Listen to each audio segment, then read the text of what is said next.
और मेरी पत्नी ने जो गवाही दी, हम वचन में पढ़ते हैं कि हवा के कारण आदम पाप में गिरा।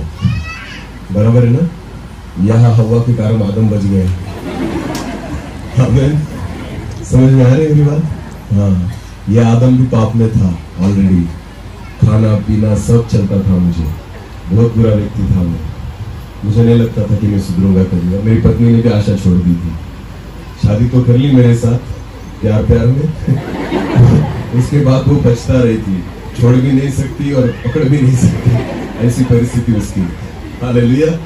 हाँ, बहुत बार मुझे ऐसे जब हमारा कोई झगड़ा हो जाता था, कहती थी क्यों तुमसे शादी कर ली। तभी सोचना था, अब क्यों सोच रही है? क्योंकि मेरा पीना चालू था, खाना चालू था, सब गलत बातें जो थी मेरे जीवन में थी। बाइबल पढ़ता जरूर था, प्रार्थना करता जरूर था, चर्च में जाता जरूर था, पर बदला नहीं था।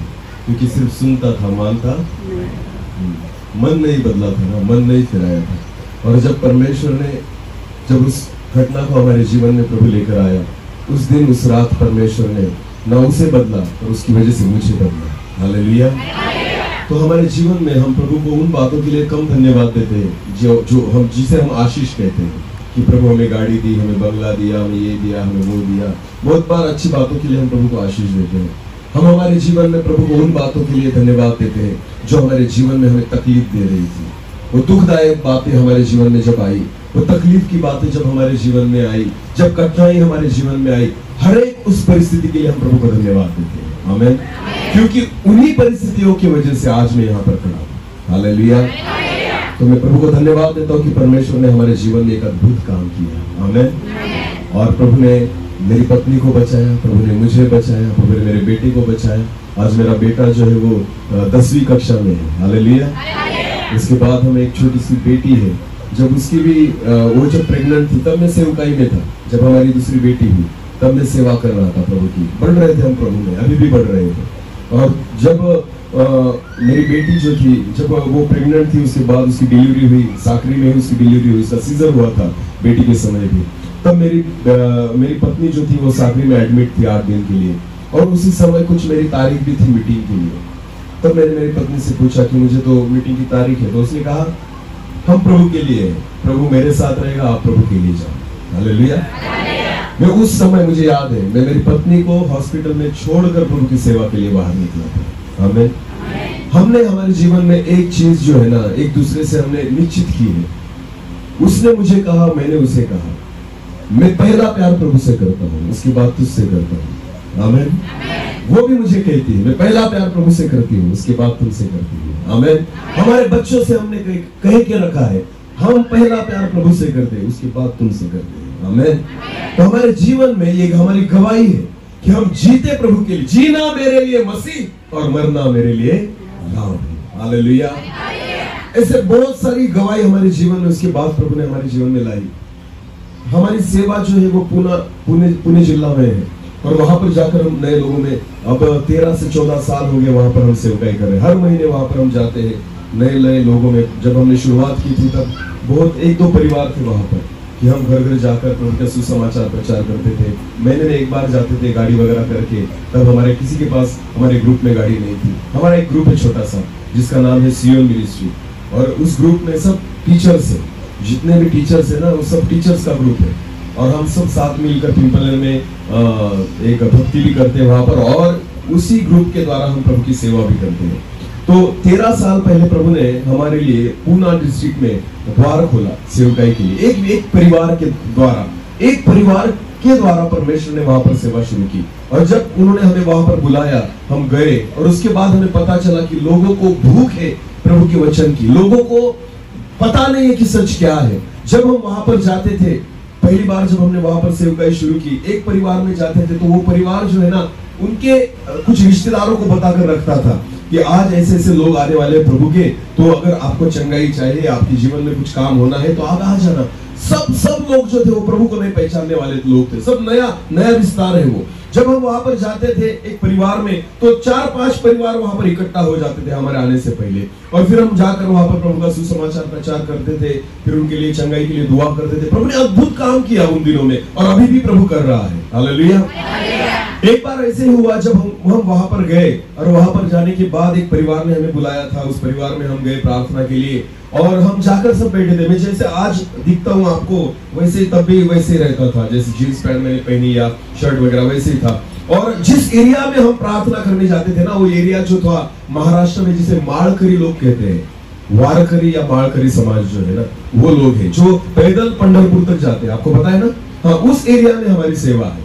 तो आपको पता है जब उस एरिया में हम गए तो वो सब धर्मी लोग हैं, वो अपने अपने धर्म को बहुत निष्ठा से मानते हैं। और जब हम वहां पर गए, एक परिवार में जाकर बैठे सब लोग, और फिर लोग आने लगे, उनके रिश्तेदार जिनको उन्होंने बोल के रखा था आने लगे। एक बुजुर्ग व्यक्ति जो था, एक बूढ़ा व्यक्ति, उसने फेटा वगैरह पहना था भगवा रंग का, और वो फेटा पहना हुआ व्यक्ति उस घर में अंदर आया। और उस घर में अंदर आए, हम सब बैठे थे, क्योंकि उसे बोला गया था कि महाराज आने वाले हैं। क्योंकि उन लोगों को पास्टर वगैरह सेवक कुछ पता नहीं, हालेलुया। तो उनके रिश्तेदारों ने बताकर रखा था कोई महाराज आने वाले। तो वो जब अंदर आए, वो बुजुर्ग व्यक्ति अंदर आने के बाद अंदर आकर खड़े हुए और सबकी ओर ऐसे देखा। कोई जींस पैंट, कोई टी शर्ट, कोई शर्ट पहन के बैठा है। और उन्होंने उनको पूछा, उनके रिश्तेदार को, महाराज किधर है? महाराज किधर है? उन्होंने बोला यही महाराज है। Hallelujah, hallelujah. मैं इसलिए ये गवाही दे रहा हूं कि देखो, अगर आप प्रभु के लिए खड़े हो जाए ना, प्रभु ऐसे ऐसे द्वार खोलता है कि आप सोचेंगे भी नहीं। आमीन। ये व्यक्ति ऐसा था जो सिर्फ खुद के लिए जीता था, पर प्रभु ने आज मुझे औरों के लिए जीना सिखाया है। हालेलुया। अभी 14 साल से हम हर महीने वहां पर जाते हैं। आज तक किसी से 1 रुपया नहीं लिया, ना डीजल के लिए ना पेट्रोल के लिए। तब हमारे पास गाड़ी नहीं थी, हम भाड़े की गाड़ी करकर जाते थे पूरे परिवार के साथ। हमारे बच्चे छोटे छोटे थे, तब हमें वहां पर रहने के लिए जगह नहीं मिलती थी। जहां जगह के लिए वहां सो जाना, यानी जिस परिवार ने बुलाया उनके घर में भी नहीं, हम बाहर सो जाते थे कि उनको तकलीफ नहीं होनी चाहिए। हम परिवार 3 परिवार थे जिस परिवार ने वहां पर सेवा शुरू की, और एक हमारे साथ हमारे पास्टर थे। बस इतने ही लोग हम जाते थे अपने परिवार को लेकर, और वहां पर सोते थे, वहीं पर रहते थे। फिर 2-3 दिन जितनी हमारी छुट्टी रहती थी स्कूल की, उतने दिनों में वहां पर घूमना, हर एक परिवार को उनकी भेंट लेना और उनको वचन का प्रचार करना, दुआ करना, ये सब बातें थी। आपको पता है 4 साल तक ये बातें चलती रही, एक परिवार से दूसरे, दूसरे से तीसरे, और आज परमेश्वर ने वहां पर 4 कलीसिया तैयार की है। हालेलुया। आज प्रभु ने वहां पर 4 कलीसिया तैयार की है, और वहां पर 3 चर्चेस बनकर तैयार है। हालेलुया। अभी रिसेंटली 10 दिन पहले वहां पर कुछ बजरंग दल के लोगों ने एक चर्च को बंद करा। 50 लोग वहां पर आए थे और उन्होंने उस चर्च को बंद करने की कोशिश की। और जिस लोगों के आंगन में वो चर्च था ना, जिनके जीवन में प्रभु ने काम किया, उन्होंने उनको बोल दिया, हमारे जीवन में प्रभु ने काम किया, इसलिए हम प्रार्थना करते हैं। हालेलुया। कुछ नहीं कर सकते। आमीन। अगर प्रभु आपके साथ खड़ा है, आपको पता है हम जो है ना सच के साथ खड़े हैं। हालेलुया। और जो सच के साथ खड़ा है प्रभु उसके साथ खड़ा है। हालेलुया। अगर आप आत्मा और सच्चे से प्रभु की सेवा करेंगे ना, प्रभु आपको कभी नहीं छोड़ेगा। आमीन। बहुत सारा विरोध अभी भी चल रहा है। कुछ लोगों पर पुलिस केस हो गई वहां पर। कुछ लोग हमारे जा रहे थे, 40 लोग जा रहे थे चेन्नई, बराका मिनिस्ट्री में 10 दिन का एक सेमिनार था उसके लिए। तो किसी एक व्यक्ति ने वहां पर FIR कर दी पुलिस स्टेशन में, और कहा कि एक व्यक्ति जो है वहां पर जिसकी खुद की डेयरी है, बहुत करोड़पति व्यक्ति है जो हमारे चर्च में आता है, तो उसके खिलाफ वहां पर FIR कर दी कि ये आदमी जो है 400 लोगों को लेकर धर्मांतर करने के लिए चेन्नई लेकर जा रहा है। ऐसा पुलिस स्टेशन में उन्होंने कंप्लेंट कर दिया। जब पुलिस ने वहां पर आकर इन्वेस्टिगेशन की, उन्होंने साफ तौर पर कहा कि हम अपनी आत्मिक उन्नति के लिए वहां पर जा रहे हैं, और मैं अकेला जा रहा था, बाकी लोग मेरे साथ आ रहे हैं। अभी भी हमारे लोग वहां पर गए, कोई रुका नहीं। हालेलुया। बिल्कुल रुका नहीं। वो व्यक्ति को PSI ने रिक्वेस्ट की, आप रुक जाओ वरना जो हमारा वातावरण खराब हो जाएगा। तो उसने कहा ठीक है मैं रुकता हूँ। उसने अपने बेटे को भेज दिया, अपनी बहू को भेज दिया। हालेलुया। पर गए तो गए। आमीन। प्रभु में बहुत विश्वास लोग हैं। आपको पता है कम से कम 1 साल पहले से हर रोज 3 घंटा उनकी प्रार्थना चलती, रोज शाम को 7 जब 8 बजे के बाद खाना खाकर वो तुरंत चर्च में आते हैं सब लोग, और 3-3 घंटे प्रार्थना करें। अब विरोध शुरू हुआ ना, सब लोग स्थिर है। आमीन। एक भी नहीं भागा, एक भी नहीं पीछे हटा। क्यों? क्योंकि प्रार्थना में थे। हालेलुया। रोज 3 घंटा प्रार्थना, भले वो करोड़पति हो या रोड़पति हो, कोई फर्क नहीं पड़ता, हर एक व्यक्ति आता था प्रार्थना के लिए। और जब प्रार्थना में बढ़े, परीक्षाएं आई, कुछ फर्क नहीं पड़ा। आमेन। अभी भी सेवा चालू है, हालेलुया। अभी भी लोग बैठ रहे हैं अलग अलग जगह पर, प्रार्थना कर रहे हैं, परमेश्वर उसका काम करेगा। आमेन। और हम पढ़ा, और जितने लोग परमेश्वर के दास यहाँ पर है, मैं एक विनती देना चाहता हूँ, उस विस्तार के लिए दुआ में याद रखना है। हालेलुया। और प्रार्थना करो, क्योंकि ये प्रभु की कलीसिया है और बढ़नी चाहिए। आमेन। और प्रभु हमें भी हिम्मत दे, हियाव दे, सामर्थ्य दे कि और प्रभु का काम हमें लेकर चलना है। आमेन। प्रभु की स्तुति हो, प्रभु महान है। आमेन। अगर आप बदल जाए ना, प्रभु हर एक को बदलेगा। हालेलुया। बहुतों को बदलेगा आपके जीवन के द्वारा।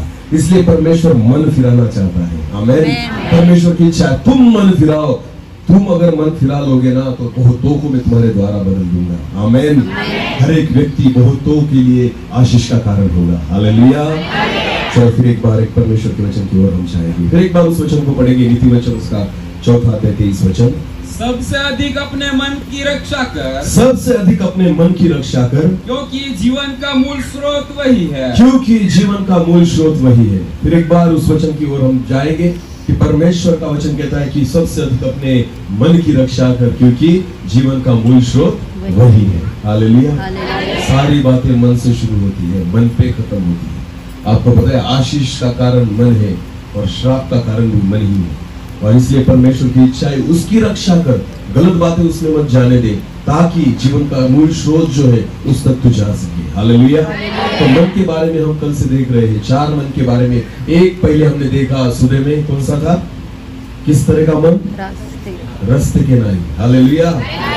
जो रास्ते पर पड़ा हुआ बीज है, जो रास्ते के नाई मन है, कोई आता है कोई भी जाता है, पैरों तले रोन दिया जाता है, इसकी वजह से वो नहीं उग सकता और फल नहीं दे सकता। शाम को हमने देखा कौन सा मन? पथरीली भूमि। हालेलुया। जहाँ पर अलग अलग पत्थर है, और वो पत्थर की वजह से जड़ जो है वो अंदर तक नहीं जाती, और अंदर तक नहीं जाती इसलिए पौधा पेड़ नहीं बन सकता और पेड़ फल नहीं दे सकता। हालेलुया। तो पथराली भूमि जो है, प्रभु की इच्छा है अगर ऐसा मन हमारा हो तो हमारा मन हमें बदलना है, मन फिराना है और एक अच्छी भूमि तक हमें आना है। हालेलुया। और अब तीसरा जो मन है उसकी ओर हम जाएंगे। मरकुस उसका 4 अध्याय, मरकुस उसका 4 अध्याय और 7 वचन पढ़ेंगे। कुछ झाड़ियों में गिरा, परमेश्वर का वचन कहता है कुछ झाड़ियों में गिरा, और झाड़ियों ने बढ़कर उसे दबा दिया, और झाड़ियों ने बढ़कर उसे दबा दिया, और वो फल न लाया, और वो फल न लाया। देखो परमेश्वर का वचन कहता है, अब ये तीसरा जो मन है, मन का प्रकार है, परमेश्वर का वचन कहता है कि कुछ बीज जो है वो झाड़ियों में गिरा। अभी झाड़ियां बाद में नहीं उगी, झाड़ियां ऑलरेडी वहां पर थी, ऐसा परमेश्वर का वचन कहता है। समझ में आ रही मेरी बात? परमेश्वर का वचन ये नहीं कहता कि झाड़ियां बाद में उगी, नहीं, वचन ऐसे मन में गिरा जहां पर ऑलरेडी क्या उगी है? झाड़ियां। हालेलुया। आपको पता है दाऊद कहता है भजन संहिता में कि मनुष्य जो है वो जन्म से ही पापी है। बराबर है, मनुष्य जन्म से ही पापी है। क्यों कहता है ऐसे दाऊद? चलो एक वचन को पढ़ेंगे हम, उत्पत्ति की पुस्तक निकालेंगे, उत्पत्ति की पुस्तक उसका 6 अध्याय, उत्पत्ति की पुस्तक उसका 6 अध्याय और 5 वचन। उत्पत्ति अध्याय 6 और वचन 5। यहोवा ने देखा कि, जब परमेश्वर यहोवा ने देखा कि मनुष्य की बुराई पृथ्वी पर बढ़ गई है, मनुष्य की बुराई पृथ्वी पर बढ़ गई है, और उनके मन के विचार में जो कुछ उत्पन्न होता है। हाँ, ये इस वचन के और गौर देना। देखो परमेश्वर के वचन क्या कहता है, फिर एक बार ब्रदर। यहोवा ने देखा कि, यहोवा ने देखा कि मनुष्य की बुराई पृथ्वी पर बढ़ गई है, मनुष्य की बुराई पृथ्वी पर बढ़ गई है। देखो बुराई बढ़ना, कि बुराई जो बढ़ रही है उसके पीछे कुछ ना कुछ कारण है। हालेलुया। कोई भी चीज ऐसे ही नहीं बढ़ती, तो उसे बढ़ने के लिए कुछ ना कुछ कारण जरूरी होता है। परमेश्वर यहोवा ने जब देखा कि पृथ्वी पर मनुष्य की बुराई बढ़ रही है, आगे पढ़िए, और उनके मन के विचार में जो कुछ उत्पन्न होता है, क्योंकि मनुष्य के मन के विचार में जो कुछ उत्पन्न होता है वह निरंतर बुरा ही होता है। वो निरंतर बुरा ही होता है। ये झाड़ियां है, ये क्या है? झाड़ियां। अच्छे विचार आते नहीं। यहोवा परमेश्वर खुद मनुष्य के बारे में गवाही दे रहा है। आपको पता है मनुष्य को किसने बनाया? किसने बनाया? परमेश्वर। बोलो, परमेश्वर ने। तो उससे अच्छा आपको कोई समझ नहीं सकता। आमीन। जिसने बनाया है ना, उसे ही पता है कि तुम कैसे हो। मैं मनुष्य हूं ना, तो परमेश्वर ने मुझे अगर बनाया है, प्रभु को पता है। इसलिए प्रभु परमेश्वर यहोवा कहता है कि मनुष्य की मन की कल्पनाएं हमेशा कैसी होती है? बुरी होती है, इसलिए बुराई बढ़ रही है। हालेलुया। हाँ, कल्पनाएं, विचार हमारे जीवन में अच्छे नहीं रहते। ये सब झाड़ियां हैं जो ऑलरेडी उगी हुई है। समझ में आ रही है मेरी बात? इसलिए दाऊद कहता है हर एक मनुष्य जन्म लेने से ही पापी पैदा होता है। समझ में आ रहा है? चलो और एक वचन को पढ़ेंगे, थोड़ा बराबर उस वचन की ओर जाएंगे। उत्पत्ति की पुस्तक, उत्पत्ति की पुस्तक उसका 3रा अध्याय। उत्पत्ति की पुस्तक उसका 3रा अध्याय और वचन 17 और 18 पढ़ेंगे। और आदम से परमेश्वर ने कहा, तूने जो अपनी पत्नी की बात सुनी और जिस फल के विषय में तुझे आज्ञा दी है कि तू उसे न खाना, उसको तूने खाया है, इसलिए भूमि तेरे कारण शापित है। इसलिए ये जो भूमि जमीन जो है ना, तेरे कारण आदम श्रापित है। उसके ऊपर जीवन भर दुख के साथ खाया करेगा। तू दुख के साथ उसकी उपज खाया करेगा। हाँ, और वह तेरे लिए कांटे और उत्कंटारे आएगा। वो तेरे लिए कांटे और ऊंट कटारे उगाएगी। हालेलुया। जमीन क्या होगा? देखो, आपको पता है जमीन में जो यहाँ पर घास है आपने लगाई है वहां पर या अपने आप उगी है? हाँ, जो कांटों के पेड़ है लगाए हैं या अपने आप उगे हैं? हमारे एरिया में पिंपलर में एक पौधा है जिसे कहते हैं बेशरम। मुझे नहीं पता आपके एरिया में है क्या है ना? उसका नाम क्या है? बेशरम का पौधा। क्योंकि उसे बेशरम क्यों कहते हैं? कहीं भी उगता है। बहुत अच्छा नाम दिया है उसे। क्या नाम है उसका? बेशरम। बेशरम किसे कहते हैं? नहीं बुलाया तो भी आ गया। उसे क्या कहते हैं? बेशरम। उस पौधे को बेशरम कहा जाता है क्योंकि उसे न लगाओ फिर भी क्या करेगा? उग जाएगा। उसमें पौधे की गलती नहीं है, इन कांटों की गलती नहीं है, घास की गलती नहीं है। आपको पता है यहोवा परमेश्वर ने भूमि को श्राप दिया है। हालेलुया। पहले ऐसे नहीं था। जब आदम एदेन की वाटिका में था ना, तो घास डायरेक्ट नहीं उगती थी, कांटे वहां पर नहीं उग सकते थे, झाड़ियां वहां पर नहीं उग सकती थी। बेशरम तो था ही नहीं। हालेलुया। बेशरम तो वहां पर था ही नहीं। क्यों? क्योंकि आदम की वाटिका को खुद परमेश्वर ने लगाया हुआ था। हालेलुया। और परमेश्वर ने आदम को वहां पर रखा था कि वो आदम की वाटिका की ओर ध्यान दे। आमीन। उसकी मशागत करे। हालेलुया। तो इस वजह से जो एदेन की वाटिका थी ना, वो बहुत आशीषित थी। वहां पर अच्छे अच्छे पेड़ थे, वहां पर फल थे, फूल थे और सब अच्छे पेड़ वहां पर थे। पर आपको पता है जब आदम ने पाप किया, हव्वा ने पाप किया, उस समय इस वचन में ऐसे लिखा है कि परमेश्वर ने आदम से कहा, तेरे वजह से भूमि को श्राप दे रहा हूं। किसकी वजह से? तेरे वजह से। मनुष्य जो है ना, बहुतों के कारण श्राप का कारण हुआ है। बहुतों के लिए। आपको पता है मनुष्य जो है ना, बहुतों के लिए श्राप का कारण हो गया है। अगर आप उत्पत्ति की पुस्तक में पढ़ोगे ना, तो वहां पर साफ तौर पर लिखा है, जब एदेन की वाटिका में आदम को रख दिया गया ना, तो परमेश्वर ने उसे कहा, देख आदम, मैंने तेरे लिए यहाँ पर फल के पेड़ लगाए हैं, तुझे जो पसंद है उस पेड़ के फल खाना, पर उस पेड़ को मत छूना जो बीच में लगा हुआ है, उसके फल को मत खाना। बस प्रभु ने, आपको पता है परमेश्वर ने मनुष्य को खाने के लिए वहां पर क्या रखा था? किसके पेड़? बोलो, फल के पेड़। प्रभु ने कभी उनको नॉनवेज खाने के लिए अनुमति नहीं दी थी वहां पर कि तुम मुर्गी पकड़ना उसे खाना काट कर, तुम बकरे पकड़ना उसको काट कर खाना, ऐसे बाइबल में नहीं लिखा। आप एदन की वाटिका के बारे में पढ़ो, बाइबल में स्पष्ट लिखा है कि आदम तेरे लिए और हव्वा के लिए खाने के लिए पेड़ है और उसके फल है। आमीन, हालेलुया। और जितने भी जानवर है ना वो क्या खाएंगे? घास फूस या जो है ना वो उनके लिए खाने के लिए है, बराबर। तो ये हम जो खाने लगे ना अभी, मुर्गी बकरा वगैरह, ये खाने की अनुमति उस एदन वाटिका में नहीं थी। हालेलुया। वहां पे तो फल खाने के लिए प्रभु ने रखे थे। आमीन। तो हमारे कारण बेचारे मुर्गे भी टेंशन में आ गए हैं, क्योंकि पाप हमने किया, भोग हो रहे हैं। अभी अभी मुझे पास्टर साहब ने बोला 2 मुर्गे रखे हैं, शाम को काटेंगे, बेचारे उनको पता भी नहीं दोनों को। आज तो हम हलाल होने वाले। किसकी वजह से? शिंदे सर की वजह से। किसकी? अरे बोलो, किसकी वजह से? हाँ, तो ये अच्छी बात है या बुरी बात है? बेचारे मुर्गे बिन काम के हलाल हो रहे हैं। किसकी वजह से? पाप किसने किया? आदम ने। बोलो किसने किया? हाँ, और हलाल कौन हो रहा है? मुर्गा। कुछ काम नहीं उसका बेचारे का। बकरा जो है फालतू में कट रहा है। क्यों? क्योंकि भूमि तो श्रापित हो गई ना। हालेलुया। भूमि क्या हो गई? श्रापित हो गई। अब तो बेचारी झाड़ियां उगाती है। हाँ, गेहूं बोने पड़ते हैं तब उगेंगे। आमीन।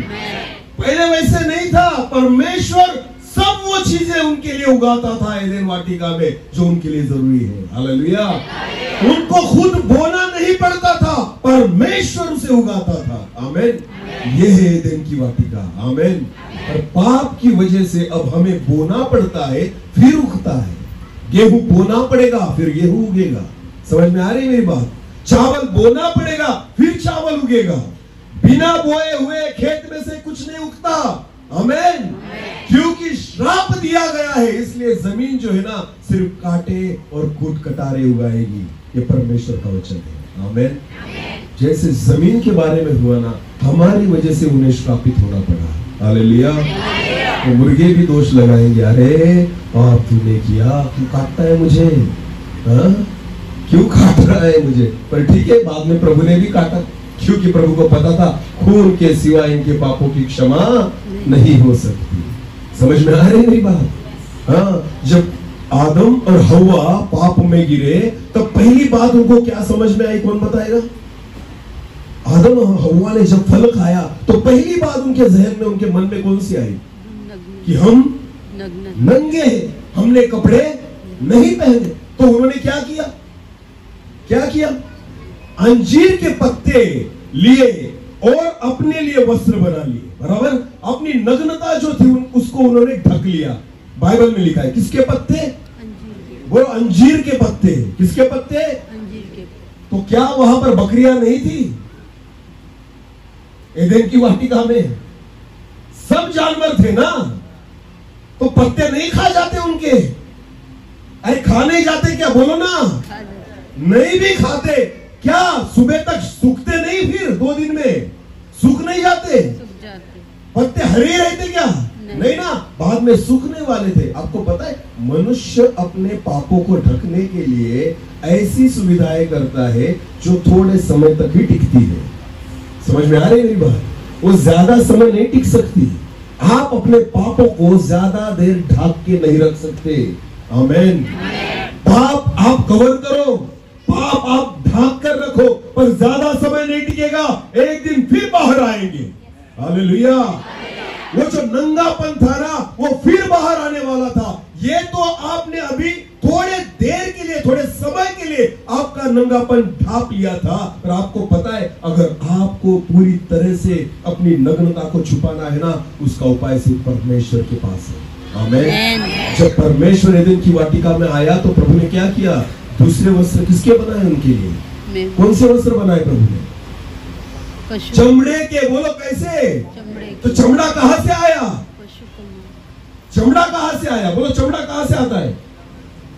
जब तक किसी जानवर को आप न मारे और मारने के बाद उसका चमड़ा न उधड़े तब तक आप चमड़े के वस्त्र नहीं तैयार कर सकते। तो पहले परमेश्वर ने हमारी और आदम की और हव्वा की नग्नता को जो छुपाने के लिए परमेश्वर ने किसी जानवर को वहां पर क्या किया? मारा, उसका खून बहाया, उसे एक जानवर को मारना पड़ा, उस जानवर को मरना पड़ा, मरने के बाद उसकी खाल उतारी और खाल उतार कर फिर आदम और हवा के लिए वस्त्र लाए और प्रभु ने फिर उसकी नग्नता जो थी ना उसे छुपाने के लिए प्रयास किया। हालेलुया। तो पहली बार भी मनुष्य के पापों को जो है ना छुपाने के लिए परमेश्वर ने एक जानवर को मारा, उसका खून वहां पर पड़ा, इसके बाद मनुष्य जो है ना अपनी नग्नता छुपा सका। Hallelujah, hallelujah. आप खुद कुछ नहीं कर सकते, अपने पापों को आप नहीं छुपा सकते, अपने पापों को आप दुनिया से छुपा सकते हो, परमेश्वर से नहीं छुपा सकते। हालेलुया।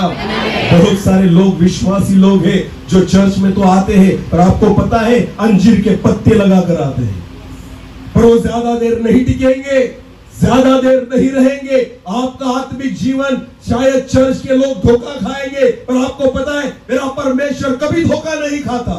हालेलुया। अंजीर के पत्ते ज्यादा दिन नहीं टिक सकते, आपको वो व्यवस्था में आना पड़ेगा, आपको परमेश्वर के हाथों में आना पड़ेगा, क्योंकि आपकी नग्नता आपके पापों को छुपाने के लिए, मिटाने के लिए सिर्फ प्रभु यीशु मसीह का लहू है जो अपने पापों को दूर करता है। Hallelujah, hallelujah. अपने तरीके से अपने पापों को मत छुपाओ, उनको कबूल करो और प्रभु को कहो प्रभु मैं पापी हूं। आमीन। वो वस्त्र देगा। आमीन। वस्त्र किसकी ओर से आएंगे? परमेश्वर की ओर से। आमीन। खुद के वस्त्र कुछ काम के नहीं, खुद की योजनाएं कुछ काम की नहीं, हमारे खुद के प्रयास कुछ काम के नहीं। उस परमेश्वर को कहिए प्रभु मेरे पापों को तू मिटा। हालेलुया। परमेश्वर का वचन कहता है तुम्हारे पाप कैसे भी हो मैं क्षमा करूंगा। आमीन। जो चोर था ना लटका हुआ था प्रभु यीशु मसीह के साथ एक बाजू में, कभी चर्च गया था, कभी वचन सुना था, कभी चमत्कार देखा था, यीशु मसीह ने कभी उसके ऊपर हाथ रखा था, यीशु मसीह के साथ कभी खाना खाया था? कुछ नहीं किया। कभी चर्च में नहीं गया, मंदिर में नहीं गया, उसे कुछ नहीं पता था, सारी जिंदगी पाप कर रहा था। पर पता है जब आखिरी समय उसके सामने उसके बाजू में प्रभु यीशु मसीह था ना, तो उसने प्रभु यीशु मसीह की ओर देखा और कहा प्रभु हम तो अपने पापों की सजा भुगत रहे हैं। हालेलुया। मुझे पता है तुमने कुछ नहीं किया। आमीन। प्रभु जब तू आएगा ना तेरे सामर्थ के साथ मुझ पापी पर दया करना। आमीन। मुझ पापी को याद करना। हालेलुया। प्रभु यीशु मसीह ने कहा मैं तुझे कहता हूँ, सच सच कहता हूँ, आज ही मेरे साथ सुखलोक को जाऊंगा। आमीन। मैं बहुत बार सोचता हूँ प्रभु 3.5 साल जो चले तेरे साथ घूमे ना, उसमें से कोई पहले सुखलोक में नहीं जा सका। कौन गया पहले? कौन गया? जो चेला नहीं था। हालेलुया। जो यीशु के साथ नहीं घूमा, बस खरे मन से प्रभु से कहा प्रभु मैं पापी हूँ, मुझ पर दया करना। आमीन। मेरी याद करना जब तू आ जाए। हालेलुया। मत झांको, मत अपने आप को छुपाओ, प्रभु को कहो प्रभु हाँ मैं पाप की वजह से नंगा हूँ, पर प्रभु तू ही जो है मेरे पापों को बदल सकता है। आमीन। वस्त्र तो तेरी ओर से ही आएंगे। आमीन। तू ही है जो मेरे पापों को क्षमा कर सकता है। Hallelujah, hallelujah. तो आपको पता है ये मनुष्य का स्वभाव है जो पाप में है। मनुष्य के कारण बहुत सारे लोग बहुत सारे जो जानवर जो है ना, या सृष्टि की बहुत सारे तत्व जो है ना, वो हमारी वजह से संकट में आ गए। हालेलुया। उसमें भूमि भी है, क्योंकि परमेश्वर ने भूमि को श्राप दिया और कहा कि आज से भूमि जो है ना वो कांटे और कूट कटारे उगाएगी। आमीन। हालेलुया। जैसे भूमि को श्राप मनुष्य की वजह से मिला ना, वैसे मनुष्य भी श्रापित हो गया। उसके बाद हर एक व्यक्ति जो जन्म लेगा ना वो पाप के साथ ही जन्मता है। हालेलुया। झूठ बोलना किस स्कूल में सिखाया जाता है? बोलिए ना, कहाँ सीखते हो? सीखते हैं? कहाँ सिखाया जाता है? क्लासेस वगैरह होती है? नहीं ना। गाली देना कहाँ सीखते हैं? कोई सिखाता है? माँ बाप सिखाते हैं बच्चों बेटा अब बड़ा हो गया गाली देना सीख। हाँ, कोई अगर तुझे कुछ बोले ना ऐसी गाली देना, ऐसे सिखाते?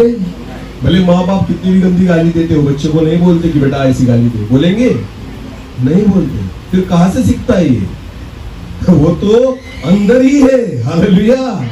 ये जो बीज है ना कांटों का और कूट कटारे का, वो उसके अंदर ही है, क्योंकि ये श्रापित हो चुका है। झाड़ियां उगानी नहीं पड़ती, वो उग जाती है। आमीन। झूठ बोलना सिखाना नहीं पड़ता, वो सीख जाते हैं। गलत बातें करना सिखाना नहीं पड़ता, सीख जाते हैं। गलत नजर से देखना सिखाना नहीं पड़ता, सीख जाते हैं।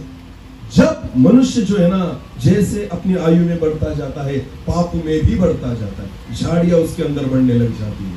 परमेश्वर का वचन कहता है कुछ बीज जो था ना, वो झाड़ियों में पड़ा।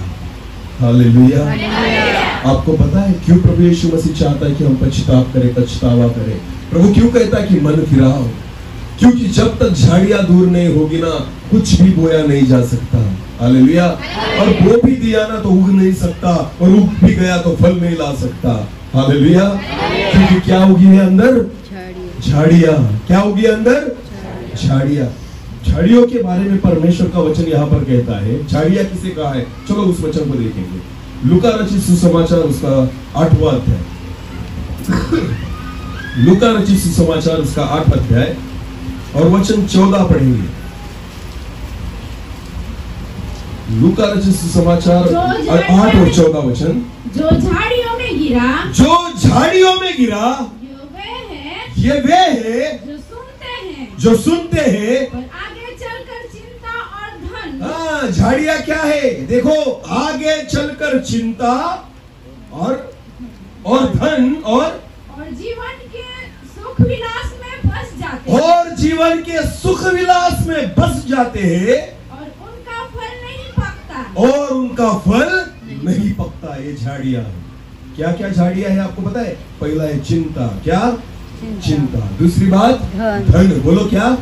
धन। और तीसरी बात सुख विलास। क्या? सुख विलास। इन झाड़ियों के बीच में वो जो बीज है ना वचन का, फंस जाता है, बेचारा उग नहीं पाता, बढ़ नहीं पाता, क्योंकि ऑलरेडी ये झाड़ियां बड़ी है हमारे जीवन में। चिंता। हाँ, चलो चिंता के बारे में देखेंगे। हाँ, पहला जो है ना चिंता, पहली झाड़ी देखेंगे। चलो चिंता। मत्ती रचित सुसमाचार उसका 6वां अध्याय। मत्ती रचित सुसमाचार अध्याय 6 हाँ, और 25 वचन से लेकर आगे पढ़ेंगे। मत्ती रचित सुसमाचार। इसलिए मैं तुमसे कहता हूँ कि प्रभु यीशु मसीह कहता है, इसलिए मैं तुमसे कहता हूँ कि अपने प्राण के लिए यह चिंता न करना, अपने मन प्राण के लिए यह चिंता न करना कि हम क्या खाएंगे, क्या पिएंगे, और न अपने शरीर के लिए, क्या पहनेंगे। ये तो चिंता स्वाभाविक है ना हमारे जीवन में। आपको पता है, हम किराना करने जाते हैं, किराना स्टोर में जाते हैं। हाँ, अगर समझ नवापुर जब जाते हो आप, तो आप 8 दिन के लिए कुछ ना कुछ लेकर आते हैं, बराबर है? हाँ, तो आपने एक लिस्ट बनाई रहती है, बराबर है ना? हाँ, क्या क्या लगेगा? 5 किलो शक्कर लगेगी, चावल कितना लगेगा, और नमक लाना पड़ेगा, या फिर और जो भी है, सब बातें जो है ना बहनें जो है ना ऐसी एक लिस्ट बनाकर दे देती है। और ये सारी बातें आपको पता है, ये सारी बातें हम क्यों लाते हैं? क्योंकि हमें आज की नहीं, कल की चिंता है। हालेलुया। समझ में आ रही मेरी बात? हमें आज की नहीं, कब की चिंता है? कल की। इसलिए महीने भर से जो लगने वाला है ना, सोच कर हम अभी इकट्ठा कर लेते हैं। आपको पता है आप महीना भर जिंदा रहने वाले हो? ऐसा पता है? नहीं ना? डाटा पैक में आते हो 3 महीने का। किसने बोला 3 महीने आप जिंदा रहोगे? इतना विश्वास कि डाटा पैक खत्म करने तक रहोगे ऐसा? साल भर का डाटा पैक मत मारो, कब कोरोना वापस आएगा कबड्डी खेलने पता नहीं। हालेलुया। समझ में आ रही मेरी बात?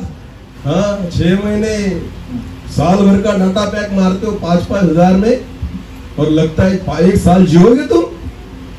एक परमेश्वर के दास ने कहा था, जियो की वजह से आज अनलिमिटेड टॉक टाइम मिल रहा है, बराबर है ना? सबके पास जियो है। अभी जियो और बाद में मरो। अभी जियो और बाद में मरो, क्योंकि ये जियो की वजह से ही मरेंगे बहुत सारे। समझ में आ रही मेरी बात? डाटा पैक की वजह से 1 साल का डाटा पैक मार लेते हैं। किसने बोला आपको 1 साल जिंदा रहेंगे? प्रभु पर भरोसा रख के जीना सीखो। आमेन। कल की चिंता कल पर छोड़ दो। हालेलुया। हाँ, फिर एक बार पढ़ेंगे ब्रदर इस वचन को। इसलिए मैं तुमसे कहता हूँ, इसलिए मैं तुमसे कहता हूँ, अपने प्राण के लिए यह चिंता न करना। हाँ, यह चिंता न करना कि हम क्या खाएंगे, हम क्या खाएंगे और क्या पिएंगे, और न अपने शरीर के लिए क्या पहनेंगे, और न अपने शरीर के लिए क्या पहनेंगे। आपको पता है, हमारी गवाही है, मेरी पत्नी यहाँ पर बैठी है, उसके पास अभी तक सोने का कुछ भी नहीं है, ना कान में, ना गले में, ना कुछ भी नहीं, और कभी मांगती भी नहीं, मैं भी देता है। वो मांगती नहीं, वो अच्छा है, क्योंकि मुझे भी देना नहीं है। हालेलुया। हाँ, पर मैंने एक बार बोला था, आपको पता है कि परमेश्वर का अनुग्रह इसे कहते हैं कि अगर क्या हुआ था, एक बार मेरी पत्नी को मैंने विंटेक्स, आपको पता है विंटेक्स बहन, विंटेक्स के जो जेवर होते हैं आपको पता है ना, जो सोने जैसे दिखते हैं, तो सोना नहीं होता, वो 400-500 में मिल जाता है, बराबर है ना। हाँ, एक बार मेरी पत्नी ने मुझे बोला कि मुझे एक विंटेक्स की चेन चाहिए। मैंने तो बोला ठीक है, विंटेक्स तो लेकर दूंगा, सोना मत मांगना। हाँ, अगर 50,000 का काम 500 में होता है तो कोई दिक्कत नहीं। तो मैंने उसे विंटेक्स का कुछ एक नेकलेस लेकर दिया था, और वो एक बार हमारे स्कूल में पहनकर निकल गई, और जो स्कूल स्टाफ है उसके साथ जो लेडीज वगैरह है, वो जब रिसेस में जब साथ में बैठते खाना वगैरह खाने के लिए या बातचीत करने के लिए, सबने देखा, अरे मैडम आपने तो नया नेकलेस पहना, कितने का लिया, सोने का है। तो उसने बोला नहीं विंटेक्स का है। झूठ क्यों बोलते हो, सोने का है ना। कौन बोल रहा है, सारे टीचर्स, वो खुद कह रहे हैं ये सोने का नहीं विंटेक्स का है, और वो कहते क्यों झूठ बोलते हो, सोने का है ना। इसे कहते परमेश्वर का अनुग्रह। आमीन। आप विंटेक्स का पहनकर निकलो, फिर भी लोग कहेंगे। और जिनके साथ अनुग्रह नहीं रहता ना, वो क्या करते हैं, देखो सुनो मेरी बात, वो 1 लाख का मंगलसूत्र पहनकर निकलेंगे। कितने लाख का, 1 लाख का, और ऐसे ऊपर रखेंगे कि लोगों ने देखना चाहिए, बराबर। और जब पहनकर जाएंगे किसी समारोह में, और 4 बहनें वहां पर इकट्ठा होगी, और वो ऐसे देखेंगे, देखना तुम देख क्यों नहीं रहे हो, अभी तो नया लिया है 1 लाख का। ये राह देखते, कोई पूछे मुझसे कि कब लिया, फिर खुद बता दे अभी किया मैंने, इतने तोले का है। तो सामने वाला क्या कहता है आपको पता है, क्यों झूठ बोलती हो, विंटेक्स का तो है। जब प्रभु का अनुग्रह नहीं रहेगा ना, सोना घूम के फिरो, फिर भी लोग कहेंगे विंटेक्स का है। हालेलुया। और जब परमेश्वर का अनुग्रह होगा ना, विंटेक्स का लेकर घूमोगे, लोग कहेंगे सोने का है। आमीन, आमीन, हालेलुया। प्रभु का अनुग्रह होना चाहिए। हालेलुया। हाँ, कपड़े महंगे पड़ने से आपकी कीमत नहीं बढ़ती, आपकी वजह से आपके कपड़े की कीमत होनी चाहिए। Hallelujah, hallelujah. 10,000 के कपड़े, 5,000 के कपड़े, अगर उससे आपको कीमत मिलती है ना, तो आपसे अच्छे आपके कपड़े हैं। आपके, आमीन। हाँ, क्योंकि कीमत उनकी है, आपकी नहीं। आपकी वैल्यू नहीं, इसकी वजह से आपको महंगे कपड़े लगते हैं। 400 के कपड़े पहनो, फिर भी लोगों को लगे राजा है। हालेलुया, हालेलुया, आमीन। हाँ, आजकल के जवान फटी हुई जीन्स पहन के घूमते हैं। अरे भिखारियों, प्रभु ने तुम्हारा जीवन बदला। हाँ, प्रभु ने तुम्हारा जीवन बदला, फटे हुए क्यों पहन के घूमते हो। लड़कियों जिनकी शादी नहीं हुई, ऐसे फटे हुओं के साथ बिल्कुल नहीं जाना है। जिनको ये अकल नहीं कि कैसी जीन्स पहननी है, कैसी चड्डी पहननी है, क्या वो तुम्हें संभालेंगे। समझ में आ रही मेरी बात। हाँ, नहीं पता उनको, फटे हुए कपड़े पहन के घूमते, 2,000 की लेकर आते हैं, पागल कहेंगे। हाँ, 2,000 की फटी जीन्स। हमारे वक्त में जब हम स्कूल में जाते थे, अगर चड्डी थोड़ी फट गई ना, तो मम्मी को कहते थे नहीं मैं नहीं पहनूंगा। आजकल तो बेटा बोलता है अच्छी नहीं पहनूंगा, फटी हुई ला तो पहनूंगा। मुझे बताइए, परमेश्वर, ये तो परमेश्वर की योजना नहीं कि आप फटे हुए पहनो। हालेलुया। मेरा परमेश्वर जो है ना, उसने तो आदम और हव्वा के लिए भी चमड़े के वस्त्र बनाकर रख दिए। आमीन। कि नग्नता दिखनी नहीं चाहिए। हालेलुया। एक विश्वासी व्यक्ति जो है ना, वो अपनी नग्नता दिखाता नहीं, छुपाता है। आमेन, आमेन। ये प्रभु का अनुग्रह है। हालेलुया। तो इसे कहते हैं परमेश्वर का अनुग्रह। आमेन। हमारे जीवन में ऐसी बहुत सारी गवाही है। मेरे पत्नी के पास बहुत सारे जेवर, कुछ नहीं है, जेवर वगैरह तो कुछ नहीं है। हम वो बातें लेते हैं जो प्रभु की सेवकाई के लिए हमें जरूरी है। आमेन। पिछले दिनों में बहुत सारे लोग जो थे, आपको पता है 2 साल से मैं प्रभु की सेवा के लिए बहुत घूम रहा हूँ, इधर उधर इधर उधर। मेरे पास 4 व्हीलर नहीं थी, गाड़ी नहीं थी। और मैं फिर मेरे दोस्त, कुछ विश्वासी लोग हैं जो वारसा वगैरह में है, वो मुझे बोलते थे, सर कभी भी आपको गाड़ी लगी तो लेकर जाना। तो मैं उनकी गाड़ी लेकर घूमता था, बोलेरो वगैरह। और मेरे पास खुद की गाड़ी नहीं थी।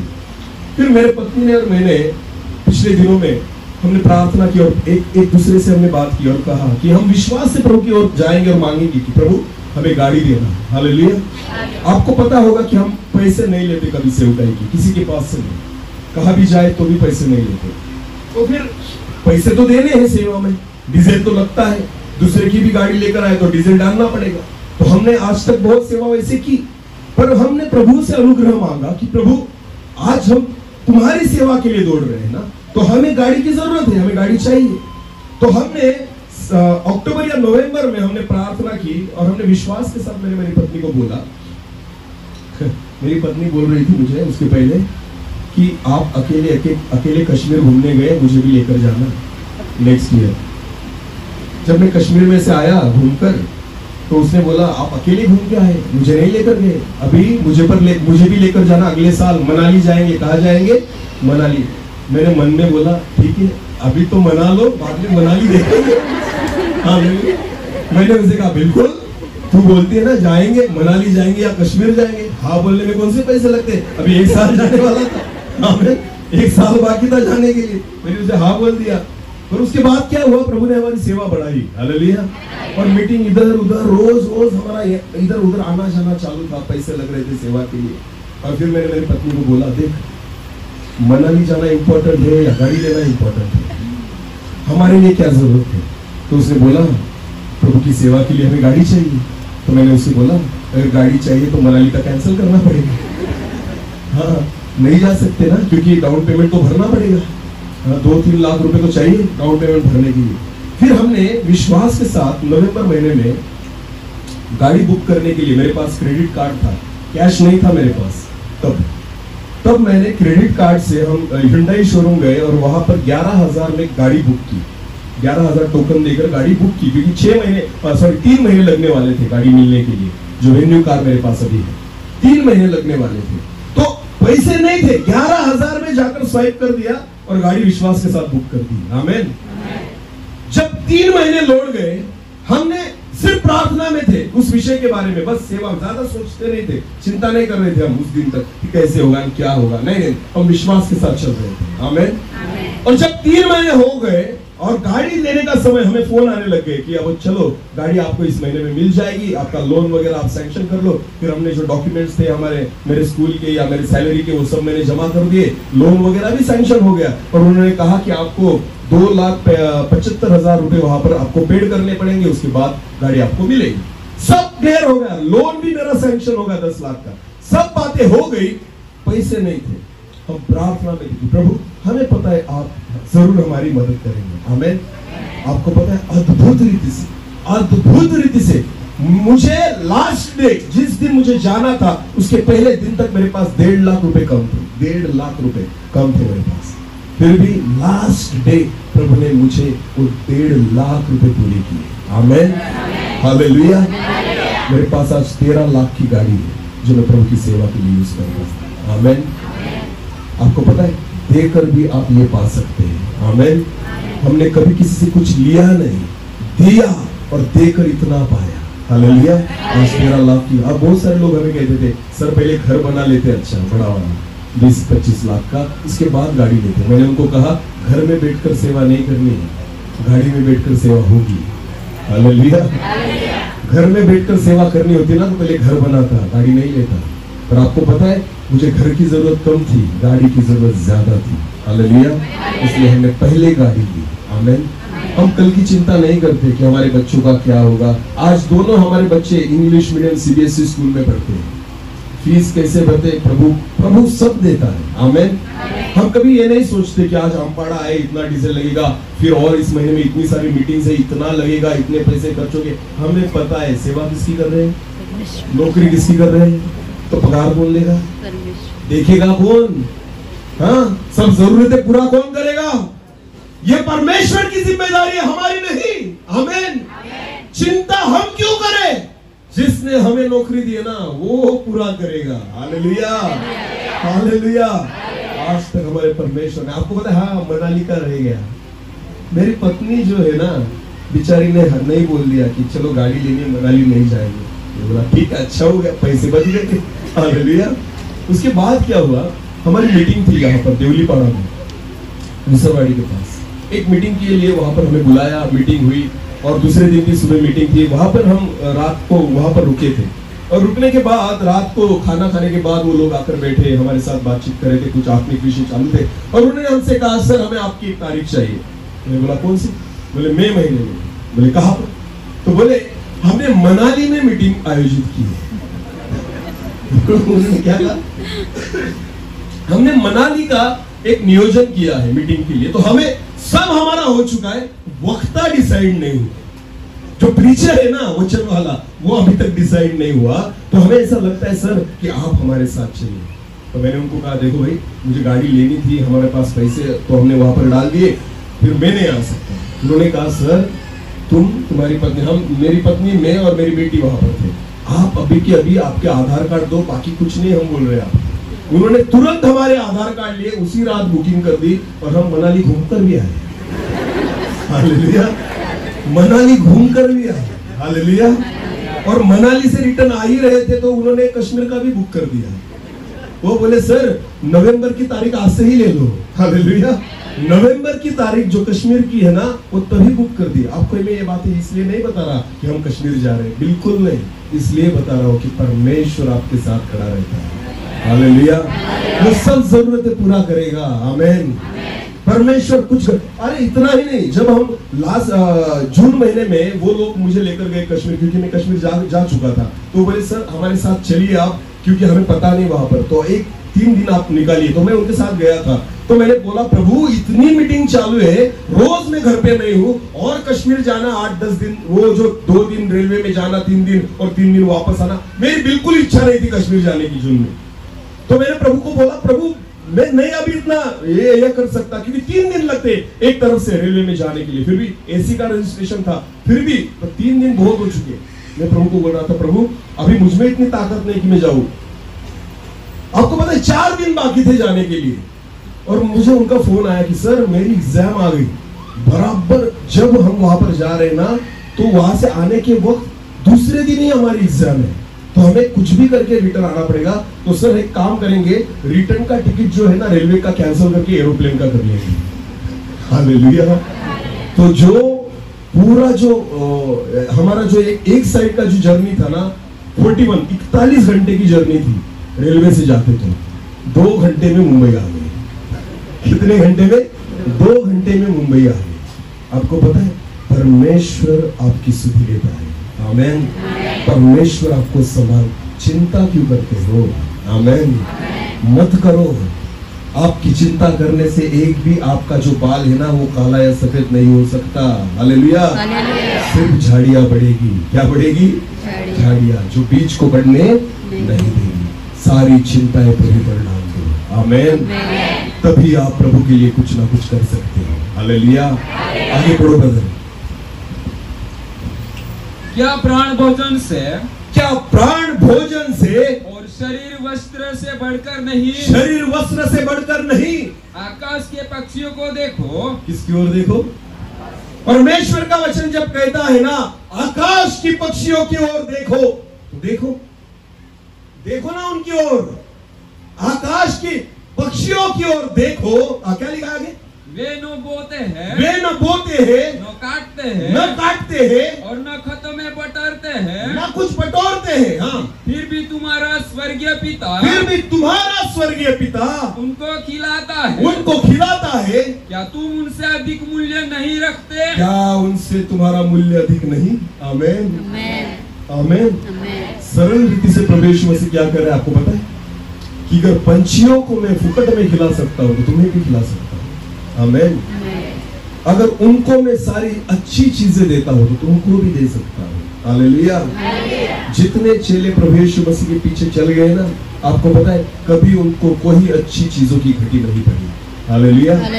अच्छी चीजों की बोल रहा हूँ मैं। आमीन। परमेश्वर सिर्फ देता नहीं, अच्छी चीजें देता है। हालेलुया। मैंने पिछले दिनों में मेरे पास वीवो का मोबाइल था। अभी वीडियो करने पड़ते हैं ना तो क्वालिटी अच्छी नहीं आती थी, तो मैंने सोचा कि मैं OnePlus लूं। कौन सा लूं? OnePlus। 30,000 रुपए का मोबाइल था OnePlus का। तो मैंने सोचा कि चलो OnePlus लेते हैं जिससे वीडियो क्वालिटी अच्छी आएगी। मैं पुणे गया सेवकाई के लिए, उधर से रिटर्न आते वहां पर गया। वहां पर जाने के बाद वहां पे एक विश्वासी उनके लड़के से मैंने बातचीत की कि OnePlus लेना है। तो बोले क्यों लेते हो सर OnePlus, आप एक काम करो iPhone ले लो। क्या बोला? मैंने बोला पागल हो गया क्या, iPhone इतना महंगा कौन लेगा? बोला नहीं सर आप ले लो। मैंने बोला नहीं मैं नहीं लूंगा इतना महंगा। क्या पता क्या हुआ, जब नासिक हम रिटर्न आ रहे थे अपनी गाड़ी में, आते आते नासिक तक मेरा मन बदल गया। मेरे पास पैसे नहीं थे। मेरा जो दोस्त था ना, एक सर है हमारे साथ, उनके पास क्रेडिट कार्ड था। हालेलुया। मैंने बोला कितना बैलेंस है? बोले 1 लाख। हम गए दुकान में गए और चेक किया। उनको बोला आईफोन दिखा, iPhone 11 दिखाओ। दिखा दिया। कितना है? 54,000, 54,000। आपको पता है स्वाइप मारा निकला है। सोचा ही नहीं कैसे पर उनको वापस करेंगे, बिल्कुल नहीं सोचा। लेने गया था OnePlus, लेकर आया iPhone। आपको पता है मैंने कभी सोचा भी नहीं था और चिंता भी नहीं की कि कैसे उनके पैसे वापस देने। परमेश्वर ने अद्भुत रीति से वो पैसे वापस करने के लिए अनुग्रह दिया। आमीन। जो नहीं सोचते हैं ना, परमेश्वर आपके जीवन में करता है। हालेलुया। चिंता करने से कुछ नहीं होता, कुछ नहीं होता। सिर्फ झाड़ियां बढ़ेगी। क्या बढ़ेगी? झाड़ी। ये झाड़ी है जो वचन को बढ़ने नहीं देती। आमीन। सारी चिंताएं परमेश्वर पर डाल दो। आमीन। बहुत सारे लोग जो है ना मीटिंग मिस करते हैं क्योंकि मुझे खेत में जाना है, पानी भरना पड़ेगा। आपको क्या लगता है आप पानी भरते हो इसकी वजह से पौधा उगता है? हाँ? अरे अगर वो उगाना छोड़ देना, आप कितना भी पानी डालो नहीं उगेगा। हालेलुया। प्रभु पर भरोसा रखो, चर्च में आओ। मैं आपको कहता हूँ जो आपकी खेती है परमेश्वर से आशीष देगा। आमीन। आशीष देगा प्रभु। अभी मैंने देखा इस एरिया में बहुत सारी भैंस है, भैंस हर एक के घर में, बराबर है ना? तो मुझे एक क्वेश्चन पूछना है, आमपाड़ा के लोगों तो मेरी ओर देखो, मुझे उत्तर देना है। परमेश्वर ने दी हुई भैंसे आपके लिए आशीष है या श्राप है? वाह। तो परमेश्वर इंपॉर्टेंट है या भैंस? हाँ? परमेश्वर। अधिक समय हम परमेश्वर को देते हैं या भैंस को?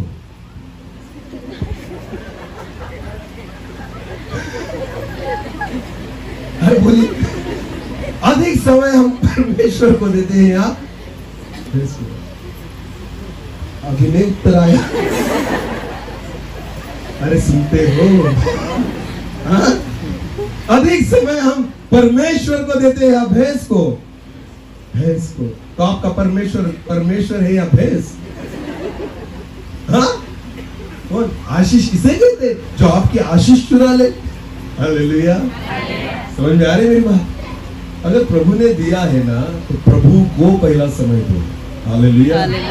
हाँ, आपका घास खिलाने से भैंस दूध नहीं देगी। आप प्रार्थना में जाओ, भैंस बराबर दूध देगी। हालेलुया। 1 लीटर बढ़ जाएगा अगर आप प्रभु की आज्ञा मानोगे तो। आमीन। हाँ, और अगर आज्ञा नहीं मानोगे ना, कितना भी उसे ढेर खिलाओ और चारा खिलाओ, उसका दूध कमी हो जाएगा, आधे लीटर पर आ जाएगी वो। प्रभु का दास होने के नाते भविष्यवाणी करता हूं मैं। समझ में आ रही मेरी बात?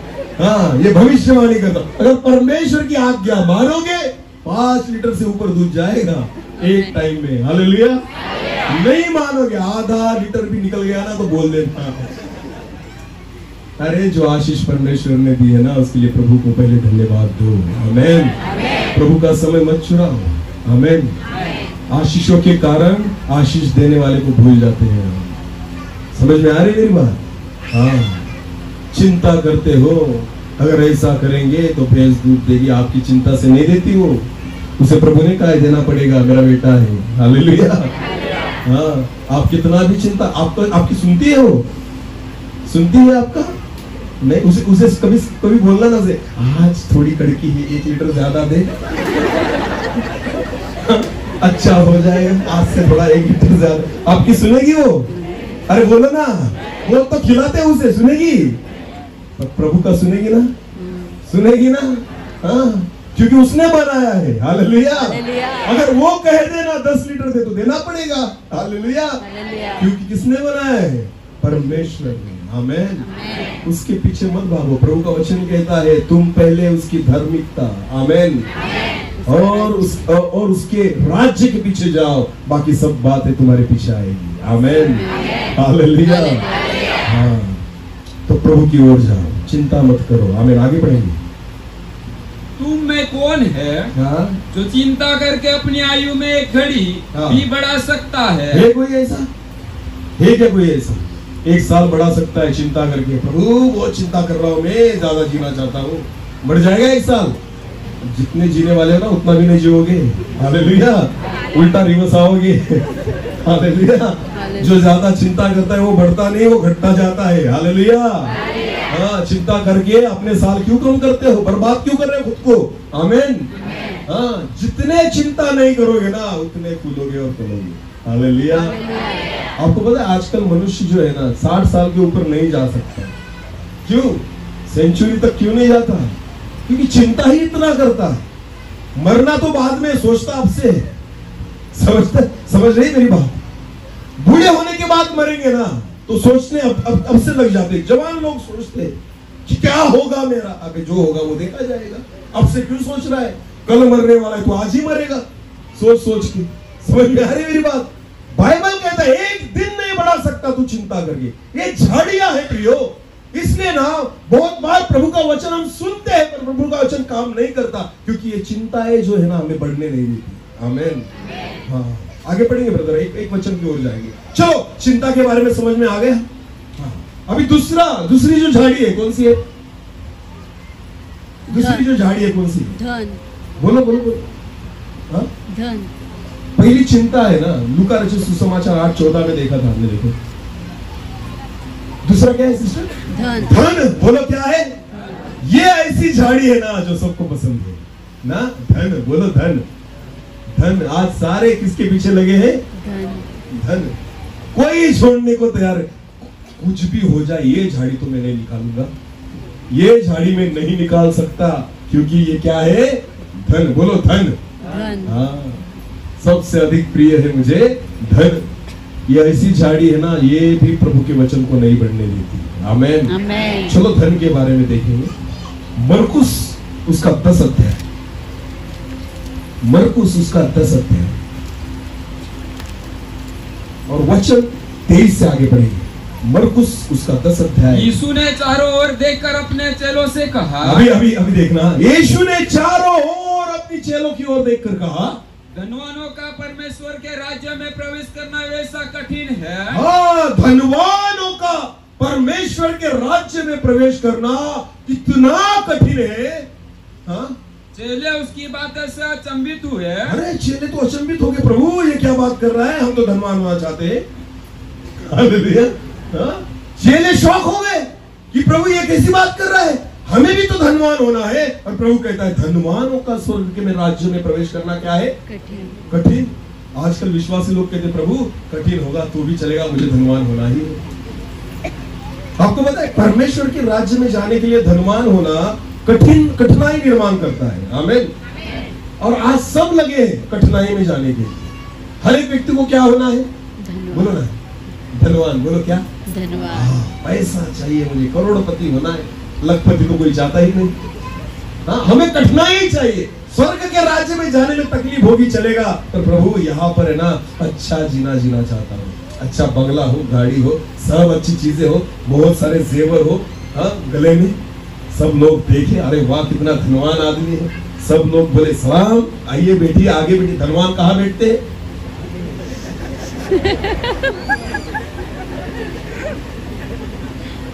शुक्र है आगे बैठते, सिर पर भी बिठाओगे उन्हें। हाँ, थोड़े दिनों में या तो आगे बैठेंगे, उसके बाद आपके सिर पर बैठेंगे। हाँ, क्योंकि उसके धन की वजह से मान मिलता है उन्हें। औकात नहीं रहती उनकी, पर किसकी वजह से? धन की वजह से। भले वो पाप में जीता है, बैठता कहाँ है? पास्टर के सामने। धनवान है ना। ये जो पास्टर है ना, इन्होंने सारी जिंदगी सेवा की, रोज प्रार्थना करते हैं, रोज दुआ करते हैं, उपवास में रहते 3-3 दिन। और ये धनवान जो है ना, रोज खाता है, पीता है, दूसरों को गालियां देता है। कहाँ बैठा है? कहाँ बैठा है? ये बेचारे पास्टर इतने पापड़ बेलकर यहाँ पर बैठे। समझ में आ रही मेरी बात? इन्होंने घर छोड़ दिया, इन्होंने नौकरी छोड़ दी, इन्होंने काम धंधा छोड़ दिया, पैसा कमाना छोड़ दिया, सब बातें छोड़ दी बेचारे ने, और उपवास में रहते, प्रार्थना करते। ये धनवान जो है ना, लोगों को गाली देता है। अरे ये धनवान जो 2 नंबर का पैसा कमाता है, ये धनवान जो है ना, दारू पीता है बाहर जाकर, ये धनवान जो है ना, सब गलत बातें। कहाँ बैठा है? अरे बोलो, कहाँ बैठा है? किसने बिठाया? बोलो हमने। बोलो ना, हमने। क्या लगता है आपको प्रभु आपको अंदर लेगा? धनवानों को कहाँ बिठाते हो? जो आत्मिक धनवान है ना, उसे यहाँ पर बैठना है। हालेलुया। जो आत्मिक रीति से धनवान है ना, उसे यहाँ पर बिठाओ। हालेलुया। पैसे से मत तोलो। मेरा परमेश्वर जो है ना, एक लाजर भिखारी था, जिंदगी भर भीख मांगता था। वो जो था ना, वो धनवान खाता था, और जो झूठ वहां पर नीचे गिरती थी ना, उसे खाकर पेट भरता था। आपको पता है मर गया। कहा था लाजर? कहा था? अब्राहम की गोद में। आमेन। अब्राहम की गोद। धनवान कहा था? कहा था? अधोलोक में। क्या बोला? लाजर एक पानी की बूंद। जब जिंदा था ना, लाजर भीख मांगता था, तो मर गया ना, धनवान भीख मांग रहा है। समझ में आ रही मेरी बात? जिंदा था तो कौन भीख मांग रहा था? लाजर। और मर गया तो कौन भीख मांग रहा है? धनवान। धनवानों का कुछ ऐसा ही होगा। समझ में आ रही मेरी बात? आज तो लोग तुमसे भीख मांगते हैं ना, अगर नहीं सुधरोगे ना, तो तुम वहां पर भीख मांगोगे। समझ में आ रही मेरी बात? इसलिए परमेश्वर का वचन कहता है, धनवानों, स्वर्ग में जाना तुम्हारे लिए बहुत कठिन है। मुश्किल है बोला है, असंभव नहीं बोला। हालेलुया।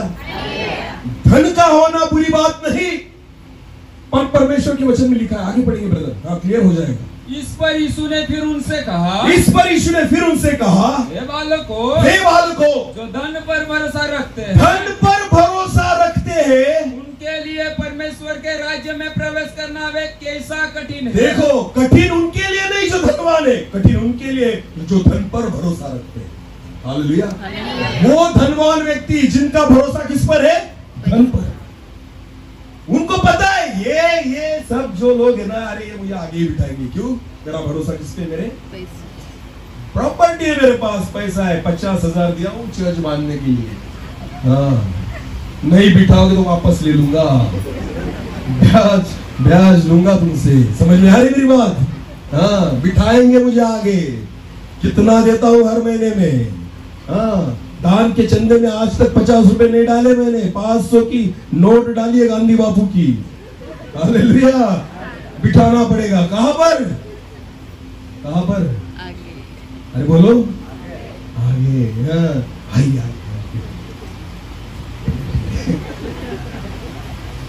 अरे क्यों पाप में गिरते हो? उस पापी को वहां पर क्यों बिठा रहे हो? हालेलुया। धन का होना गलत नहीं है, धन पर भरोसा रखना गलत है। हालेलुया। आपको मैं गवाही देना चाहता हूँ।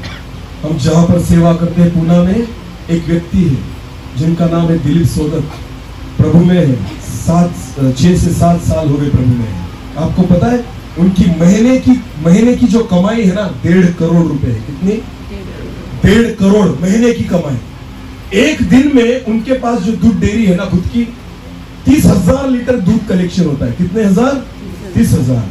उसके बाद जो आप ढेप वगैरह या कुछ पेंट वगैरह खिलाते हो ना भैंसों को, उसकी खुद की फैक्ट्री है जहां से खुद का प्रोडक्ट बनता है।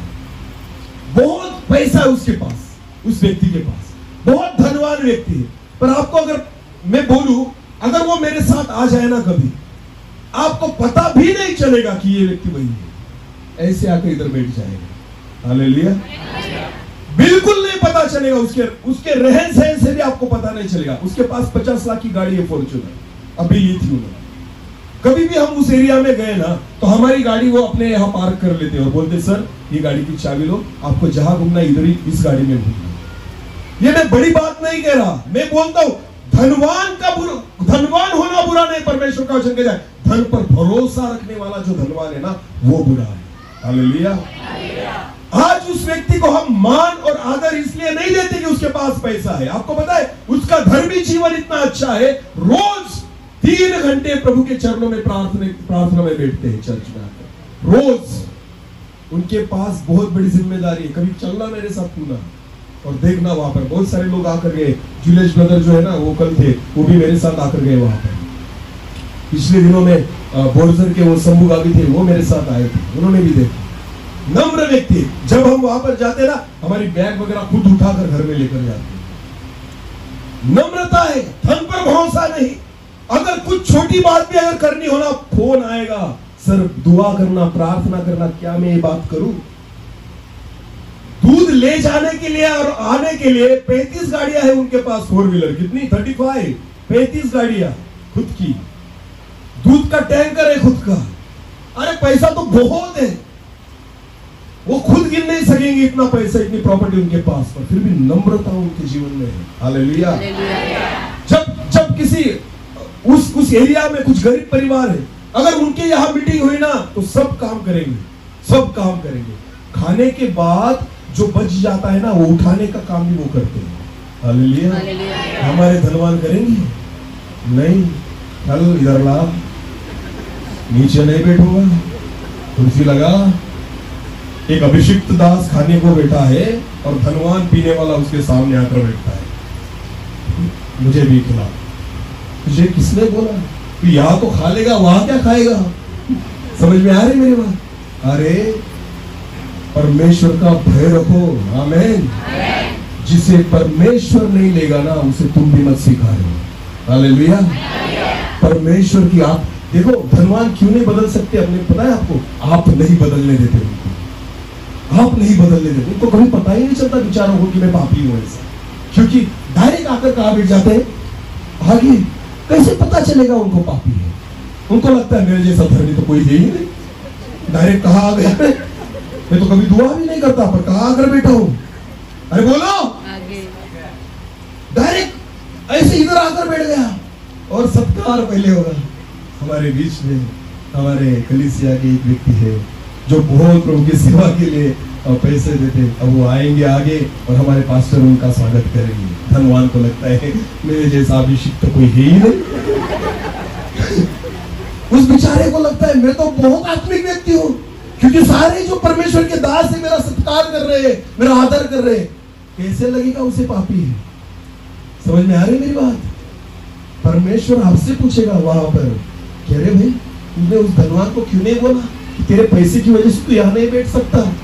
जब तू धर्मी हो जाए ना तब यहाँ पर आना। आमीन। जब आत्मा में बढ़ जाए ना तो यहाँ पर आना। एक वचन को पढ़ेंगे, चलो प्रकाशित वाक्य निकालेंगे, 3रा अध्याय, प्रकाशित वाक्य उसका अध्याय 3 और 14 वचन से लेकर आगे पढ़ेंगे। लौदीकिया कलीसिया के दूतों को, लौदीकिया की कलीसिया के दूतों को लिख, जो आमीन और विश्वास और सच्चा गवाह है, और सच्चा गवाह है, और परमेश्वर की सृष्टि का मूल कारण है। हाँ, वो ये कहता है कि मैं तेरे कामों को जानता हूँ, मैं तेरे कामों को जानता हूँ कि तू न तो ठंडा है, तू ना तो ठंडा है और न तो गरम है। हाँ, भला होता कि तू ठंडा या गरम होता, अच्छा रहता कि तू ठंडा होता या गरम होता। इसलिए कि तू गुनगुना है। तू कैसा है? गुनगुना है, यानी ठंडा भी नहीं और गरम भी नहीं, गुनगुना है। और न ठंडा है, न ठंडा है और न गरम। मैं तुझे अपने मुंह में मैं तुझे अपने मुंह से उगलने पर हूँ। हाँ, तू कहता है कि मैं, देखो धनवानो सुनो कान देकर, हाँ, मैं कहता हूँ कि धनी हूँ, मैं धनी हूँ, मैं धनवान हूँ और धनवान हो गया हूँ, मैं बहुत धनवान हो गया हूँ। हाँ, और मुझे किसी वस्तु की घटी नहीं। धनी किसी कहते लोग, आपको पता है? धनवान किसी लोगों को क्यों लगता है मैं धनवान? मुझे किसी चीज की घटी नहीं। मेरे पास गाड़ी है, मेरे पास बंगला है, मेरे पास ये है, मेरे पास वो है। खा नहीं सकता तू धनवान, मीठा खाने को दो इसको तो बोलता है डायबिटीज है। काहे का धनवान है तू? 10 रुपए की जलेबी नहीं खा सकता तू, खुद को धनवान बोलता है? हा? अरे बोलो, 10 रुपए की जलेबी नहीं खा सकता तू धनवान? 500 की नोट खा, 2000 की नोट खा, इतना धनवान हो चुका है तू। सोना खा सकता है? चांदी खाएगा? चांदी के कटोरे खाएगा? अरे बोलो, 50 की नोट खाएगा? 500 की खाएगा? खाने को क्या लगता है? धनवानों के घर में शादी रहती है, बाहर के आके बूंदी खाते हैं, और धनवान ऐसे देखता है, मैं नहीं खा सकता, डॉक्टर ने बोला है खाएगा तो मरेगा। तू काहे का धनवान? दूसरा आकर गुलाब जामुन खा रहा है तेरे यहाँ। बेचारे गरीब लोग जिसके पास खाने के लिए कुछ नहीं, वो बिंदास खाकर निकल जाते हैं। 10-10 गुलाब जामुन एक व्यक्ति खाकर निकल जाते हैं, और धनवान देखता है, डॉक्टर ने नहीं बोला खाएगा तो मरेगा। धनवान के लिए वो फल है जो परमेश्वर ने कहा इसे खाएगा तो मरेगा। गुलाब जामुन उसके लिए वो फल है जो परमेश्वर ने कहा खाएगा तो मरेगा। नहीं खा सकता, काहे का धनवान है तू? धनी को लगता है कि मुझे किसी बात की घटी नहीं। अरे पैसा सब कुछ नहीं होता, नहीं होता पैसा सब कुछ। जो धनवान तो वो व्यक्ति है जिसके पास चैन की नींद है। आमीन। जो चंगाई में रहता है। हालेलुया। उसे मीठा खिलाओ, उसे तीखा खिलाओ, उसे कुछ भी खिलाओ, मैं खाऊंगा। हालेलुया। मैं सेवा में घूमता हूँ ना, मेरे साथ अगर कोई घूमे ना तो वो डायबिटीज से मर जाएगा। क्यों? बहुत चाय पीता हूँ मैं। किसी भी घर पे गया ना तो चाय पिलाने से छोड़ते नहीं। हम पुणे में जाते हैं ना, एक दिन में 15-15, 20-20, 30-30 कप चाय हो जाती है, पर हम गिनते ही नहीं, क्योंकि जब दारू पीता था तब भी नहीं गिनता था। पीने वाला कभी गिनता नहीं। हालेलुया। मैं लोगों से हर एक बार वही कहता हूँ, जब पीता था तब नहीं गिनता था, अब क्यों गिनूं? आमीन। अब तो प्रभु का हो गया हूँ। हालेलुया। गलत बात है जब पीता। मुझे नहीं समझ में आती वो टेक्निक। अगर एक बोतल किसी को पानी दो ना, पूरी बोतल नहीं पी सकता, पिएगा? नहीं पिएगा। दारू 4-4 बोतल पी जाता है आदमी, 4-4 बोतल कहाँ जाती है पता है। एकदम सरल बात है, मैं आपको बताऊं। दुष्ट आत्मा जब तक न पिए आप नहीं पी सकते। व्यक्ति एक बोतल भी पानी नहीं पी सकता, आधी बोतल उसके लिए बहुत हो चुकी। एक बोतल पी लिया तो उसे लगेगा पेट फूल गया, पर दारू पीने वाला व्यक्ति 10-10 बोतल पी सकता है। कौन पीता है? व्यक्ति नहीं पी सकता। कौन पीता है? दुष्ट आत्मा जो उसके जीवन में है ना, 4-4, 5-5 बोतल एक साथ पी जाता है, फिर भी उसे पता नहीं चलता। इससे तो समझ जाओ कि दुष्ट आत्मा है जीवन में। हालेलुया। इससे प्रभु ही मुक्त कर सकता है। आमीन।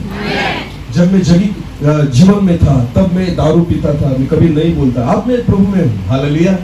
अब मैं चाय के लिए कभी नहीं बोलता था, आने दो, कुछ नहीं होगा। हालेलुया। वो देखेगा जिसकी सेवा कर रहा हूँ। आमीन। डायबिटीज तो कभी होगा नहीं, ब्लड प्रेशर तो कभी होगा नहीं। बहुत सारे लोग कहते हैं 40 उम्र के बाद एक जो बीमारी आएगी तुमको आएगी, क्योंकि तुम्हारा विश्वास है। हालेलुया। आपने न्योता दिया तो आपके पास आएगी, हम तो कभी न्योता देंगे ही नहीं। हालेलुया। क्योंकि मूसा जो था उसे 80 साल का था तब परमेश्वर ने चुना और बुलाया, चल मूसा मैं तुझे चुनता हूँ कि इस्राएल को तू बाहर निकाल लेकर आए। आमीन। कितने साल का था मूसा? 80। बोलो कितने?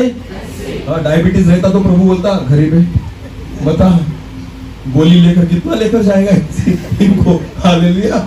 अगर मूसा को डायबिटीज रहता तो परमेश्वर उसे चुनता? ब्लड प्रेशर रहता तो पहले दिन मर जाता मूसा, लाल समुंदर देख के। हालेलुया। अगर मूसा को ब्लड प्रेशर रहता ना तो मूसा पहले दिन ही मर जाता। क्यों? कि पीछे फारो का सैनिक आ रहे और आगे क्या है? बस अटैक आके मर जाता मूसा। क्यों? क्योंकि उसे क्या है? डायबिटीज या ब्लड प्रेशर। समझ में आ रही है मेरी बात? प्रभु ने अगर जिसे चुना है ना प्रभु डायबिटीज होने देगा ना ब्लड प्रेशर होने देगा। आमीन। दौड़ किसके ले रहे हो? प्रभु के लिए। आमीन। तो वो है जो आपके साथ खड़ा रहेगा। हालेलुया। चिंता नहीं करनी पड़ेगी। आमीन। अरे धनवानो, परमेश्वर का वचन क्या कहता है? कान देकर सुनो। मैं धनी हूँ, और क्या लिखा है, मुझे किसी चीज की घटी नहीं होगी। ब्रदर आगे पढ़िए। और यह ना जानता कि तू अभागा। हाँ, परमेश्वर कहता है अरे धनवानो तू क्या है, अभागा। अभागा किसे कहते हैं, जिसका कोई भविष्य नहीं। आमीन। जिसका कोई भविष्य नहीं, उसे अभागा कहते। तू अभागा है, परमेश्वर कहता है। आगे, और तुच्छ है। धनवान मेरे नजर में तू तुच्छ है, तेरे धन के कारण नहीं, पर तेरा भरोसा धन पर है इसलिए। आमीन। धन होना गलत बात नहीं है, धन पर भरोसा रखना गलत बात है। आमीन। फिर एक बार मैं वही बात दोहरा रहा हूं, मैं धनवानों के खिलाफ नहीं, जिनका भरोसा धन पर है ना, उनके खिलाफ परमेश्वर का वचन है। हालेलुया। आपका भरोसा किस पर होना चाहिए, परमेश्वर पर, धन पर नहीं। कोरोना के समय कितने लोगों को पैसे ने बचाया, मुझे बताइए। बचाया पैसों ने? नहीं। लोग पैसे बैग में लेकर घूम रहे थे कि हमें एक बेड दे देना, 10 लाख दूंगा मैं, पर एक बेड देना। डॉक्टर दे रहे थे बेड, फिर क्यों पैसे ने नहीं बचाया आपको? तब किसने बचाया? केवल परमेश्वर का अनुग्रह। आमीन। इसलिए प्रभु कहता है हे धनवानो तू अभागा है, तू तुच्छ है मेरी नजर में। आगे पढ़ो। और कंगाल। और तू क्या है, कंगाल। क्योंकि जो धन तेरे पास है उसे धन नहीं कहते। अगर आत्मिक रीति से तू कंगाल है, परमेश्वर कहता है कुछ नहीं है तेरे पास, 10 मिनट का प्रार्थना जीवन नहीं है तेरे पास, तो तू क्या है, कंगाल। बोलो क्या है, एक अध्याय नहीं पढ़ सकता तू रोज, तो तू क्या है, कंगाल। आत्मिक जीवन शून्य है तेरा, तू क्या है, कंगाल। कंगाल वो व्यक्ति है जो प्रभु में नहीं है। हालेलुया। जिसका आत्मिक जीवन 0 हो चुका है वो कंगाल है। पैसों के कारण कोई धनवान नहीं हो सकता। अगर आप आत्मिक जीवन में बढ़े नहीं तो आप कंगाल हो परमेश्वर की नजर में। आमीन। हालेलुया। तो इसलिए धन जो है ना, वो भी झाड़ी है जो आपको बढ़ने नहीं देती है। आमीन। क्योंकि भरोसा किस पर रहता है, धन पर। ये बचाएगा मुझे, इसके कारण मैं जिंदा हूं, इसके कारण सब कुछ है मेरे पास। धन पर भरोसा मत रखो। हालेलुया। हालेलुया। भरोसा किस पर चाहिए, परमेश्वर पर। आमीन। ये झाड़ियों वाली जमीन है जो हमें बढ़ने नहीं देती। पहला देखा हमने चिंता, उसके बाद देखा धन, और आखिरी देखेंगे, 5 मिनट में खत्म करूंगा मैं। आखिरी देखेंगे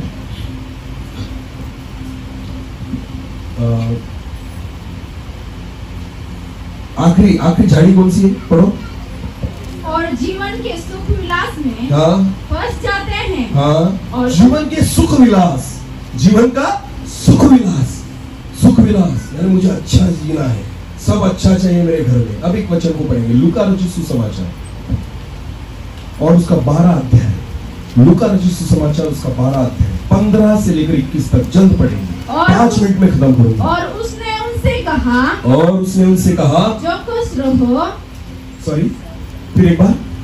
और उसने उनसे कहा चौकस रहो और हर एक प्रकार के लोभ को अपने आप को बचाए रखो। दूसरा वचन है,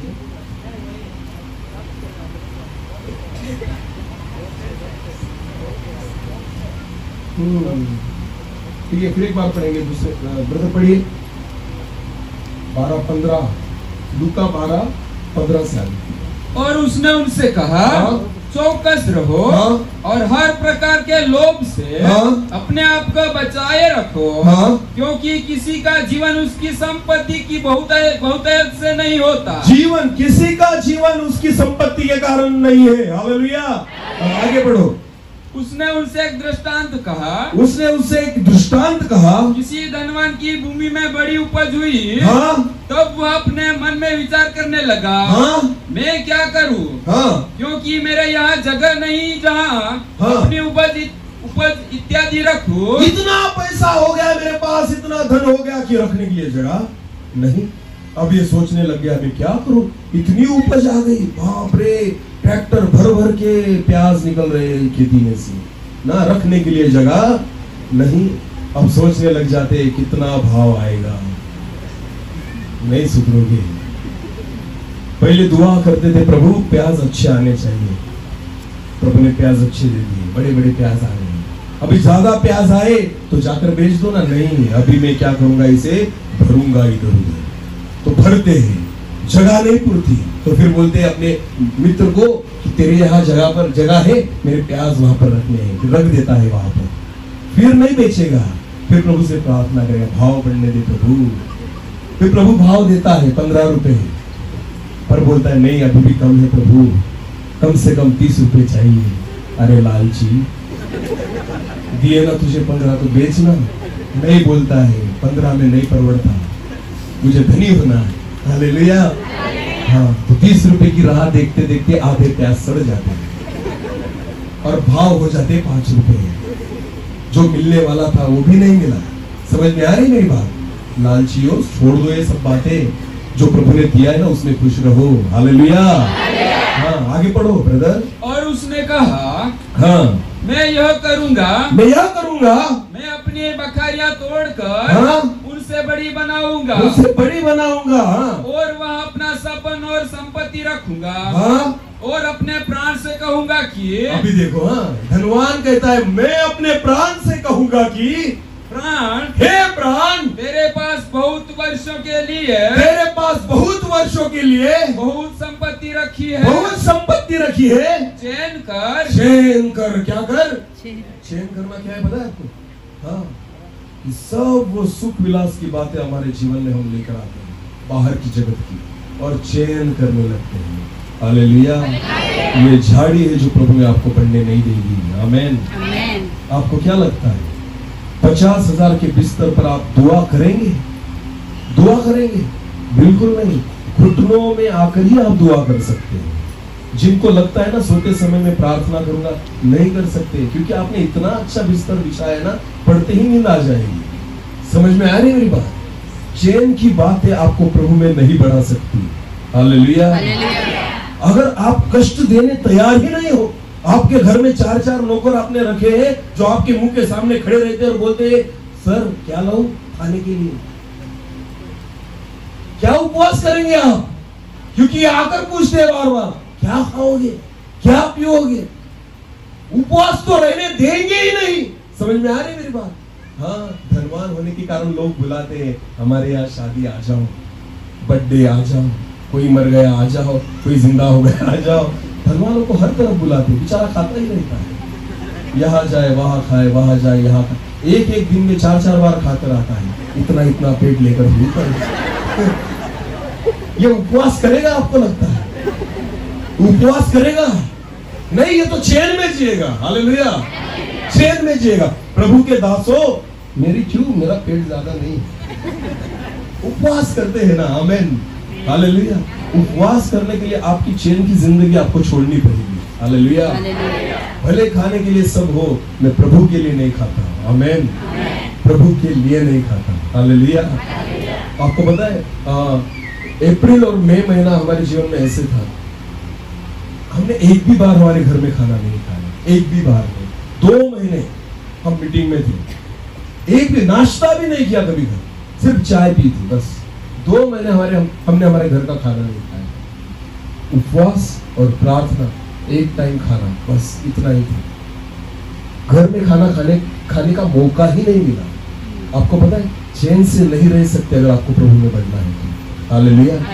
ये सब बातों को त्यागना होगा आपको। भले रहे मेरे जीवन में, हमारे घर में सब बातें हैं, खाने के लिए सब कुछ बहुत आयत से, फिर भी नहीं खाता। क्यों? मुझे प्रभु में बढ़ना है। आमेन। आमेन। ये चैन की बातें आपको प्रभु में नहीं बढ़ने देती। हालेलुया। आप अच्छा बिस्तर घर पे लगाओ, कोई दिक्कत नहीं। अच्छा सोफा सेट लेकर आओ, कोई दिक्कत नहीं। घर में एसी बिठाओ, कोई दिक्कत नहीं। सारी सुविधाएं घर में करो, कोई दिक्कत नहीं। पर मैं एक आपसे बात करना चाहता हूँ, प्रभु के लिए उस समय निकालो। आमेन। प्रभु के लिए कष्ट सहन करने की ताकत रखो। हालेलुया। मैं कभी लोगों से नहीं कहता कि अगर मैं आ रहा हूँ तो मेरे लिए ऐसी सुविधा चाहिए, बिल्कुल नहीं। सेवा करने जा रहा हूँ, लेने नहीं जा रहा हूँ। हालेलुया। सेवा करवाना हमारा उद्देश्य नहीं, सेवा करना उद्देश्य। हालेलुया।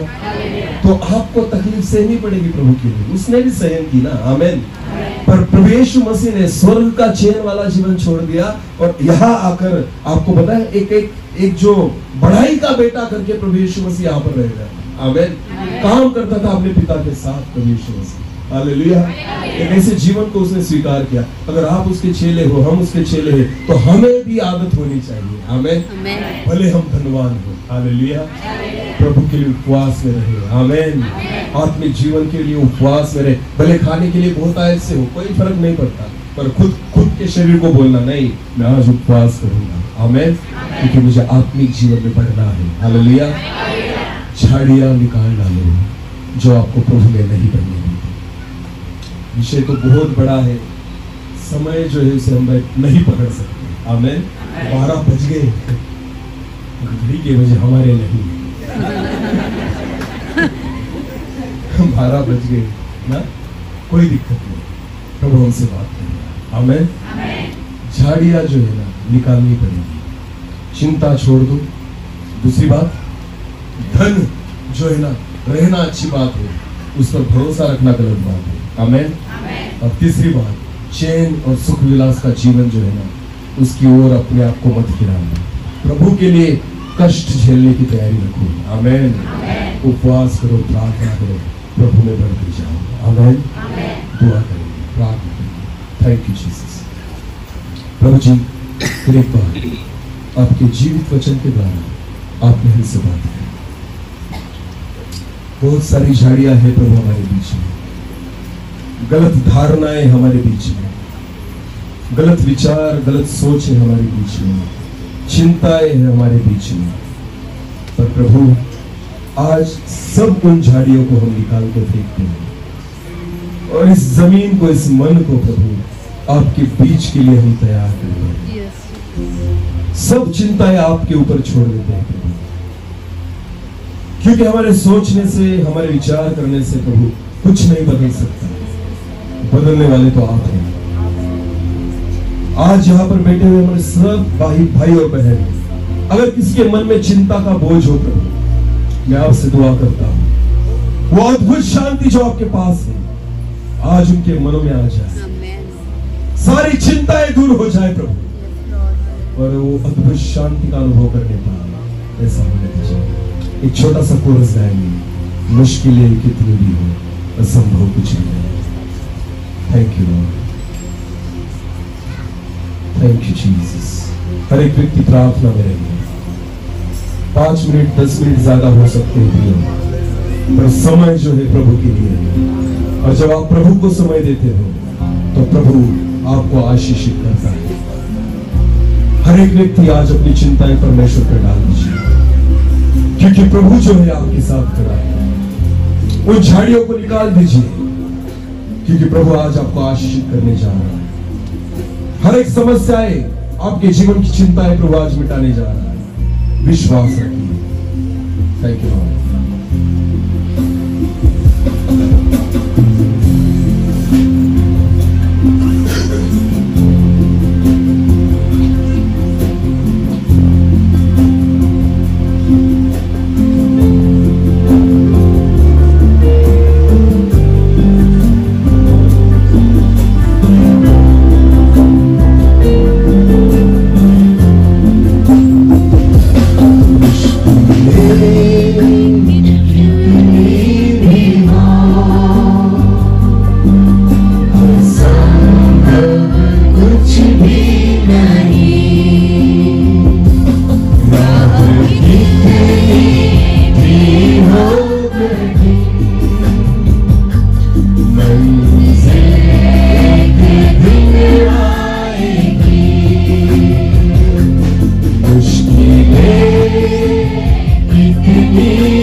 पहाड़ उखड़ जाएंगे,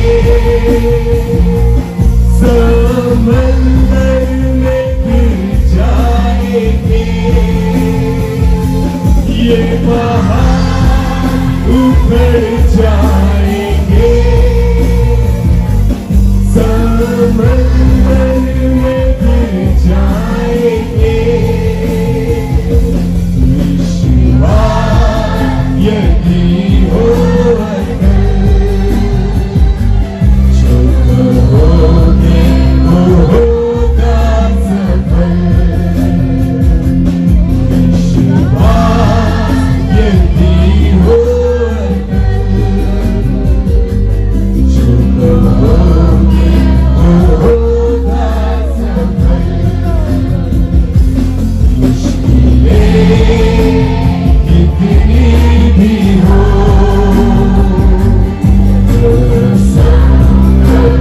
कुछ भी नहीं। आह कितनी भी हो कहीं, मंजिल एक दिन आएगी। विश्वास से जो बोलोगे, आँखों से वही देखोगे। विश्वास से जो बोलोगे, आँखों से वही देखोगे। विश्वास का हर वचन पूरा होगा, टलेगा नहीं। विश्वास का हर वचन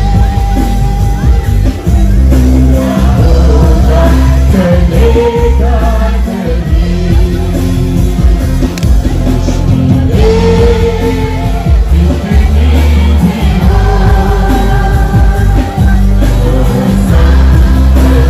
कुछ भी नहीं। कितनी भी हो कहीं, मंजिल एक दिन आएगी।